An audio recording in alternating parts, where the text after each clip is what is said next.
Et les voilà partis dans cette finale du Trot Open des régions pour les 4 ans avec un départ tout à l'extérieur pour la concurrente entraînée dans le centre-est de la France, le numéro 4 Enamora Loulou qui s'est bien élancée. Elle va se rabattre en tête en compagnie du numéro 5 Etiuni. Un bon départ également pour le numéro 6 Elixir du Bocage avec Eden de Banville, un des favoris numéro 7 qui est en bonne position en compagnie de Eros in Love, le numéro 3. Avec Etiuni qui est en tête, qui est à la corde avec à sa hauteur Enamora Loulou, le numéro 4 avec également tout près le 7 Eden de Banville ainsi qu'un petit peu plus en dehors le numéro 3 Eros in Love. Alors qu'Evric de Guez a déjà comblé son handicap de 25 mètres. Il est en 8e position tout près. J'ai l'impression qu'il va pouvoir venir se placer derrière les concurrents qui sont en deuxième épaisseur où il se place devant le numéro 2 Echo de Champ-le-Cy qui a été repris et il se place tout près du numéro 8 Easy Mazza. Alors que devant Enamora Loulou est en train d'accélérer, il va venir en tête avec Etiuni à la corde qui est un cheval qui aime bien attendre dans un parcours. En 3e position Eros in Love. Il y a du rythme en début de parcours et le peloton a été tiré à l'arrière duquel nous retrouvons pour le moment Epic Julery qui va essayer de quitter l'arrière-garde à l'extérieur. À l'arrière également le numéro 9 Éclair du Mirel avec le numéro 12 Elixir d'Anamar. Etiuni vient de disparaître sur faute, le numéro 5 qui a été disqualifié. Enamora Loulou s'installe en tête mais vient d'être disqualifié. Problème d'allure pour Enamora Loulou qui va devoir se retirer de la course. Et c'est Laurent Verva désormais qui est en tête avec Eros in Love après cette disqualification effectivement du numéro 4. En 2e position nous retrouvons Éclat du Buisson, le numéro 1 Eric Raffin, alors que le favori qui était pourtant bien parti se retrouve en retrait. Il est toujours derrière le numéro 8 Easy Mazza. Il y a une tentative de rapprocher à l'extérieur de Jean-Paul Gauvin avec Epic Julery qui fait un bel effort alors qu'on se dirige vers les 1500 derniers mètres. Avec Eros in Love en tête suivi par Éclat du Buisson avec pas très loin également le 7 Eden de Banville qui est à la corde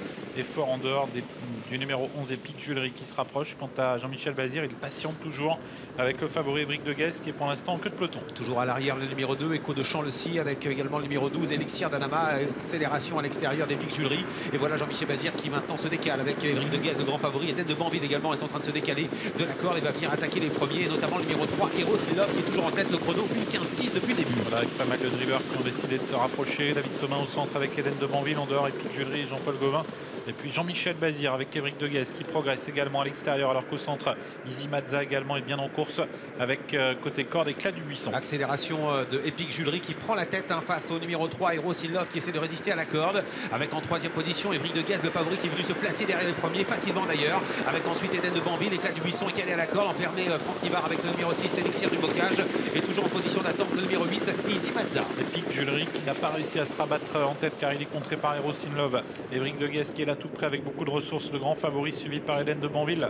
Éclat du Buisson, Easy Mazza qui tente de progresser également dehors. Direction le dernier tournant avec Jean-Michel Bazir qui ne cherche pas à venir attaquer les premiers. Il attend encore avec Evric de Guez qui va remarquablement derrière le numéro 11 qui prend l'avantage Epic Julery. Mais attention, Evric de Guez commence à accélérer avec dans son sillage le numéro 7 Eden de Banville. Avec le grand favori Evric de Guez qui passe à l'attaque maintenant. Epic Julery a réussi à se rabattre en tête. Eros in Love qui est dominé à la corde en dehors Eden de Banville. Easy Mazza qui tente de se rapprocher. Éclat du Buisson qui cherche l'ouverture. Il attend encore avant de lancer son cheval. Jean-Michel Bazir, il sait qu'il a la mesure d'Epic Julery, mais attention car Eden de Banville vient alors que Éclat du Buisson cherche l'ouverture entre les droites. Jean-Michel Bazir qui accélère. Est-ce qu'un favori va enfin s'imposer aujourd'hui pour cette journée de la finale du GNT? Evric de Guez qui a pris l'avantage qui se détache. Jean-Michel Bazir qui est en tête en 2e position. On a le numéro 7 à l'extérieur qui finit bien, c'est Eden de Banville. Attention Elixir du Bocage qui finit vite à l'extérieur. Victoire d'Evric de Guez, la casaque de l'écurie Motors. Jean-Michel Bazir s'impose. La 2e place est pour le numéro 7 Eden de Banville, à voir avec Elixir du Bocage à l'extérieur, numéro 6.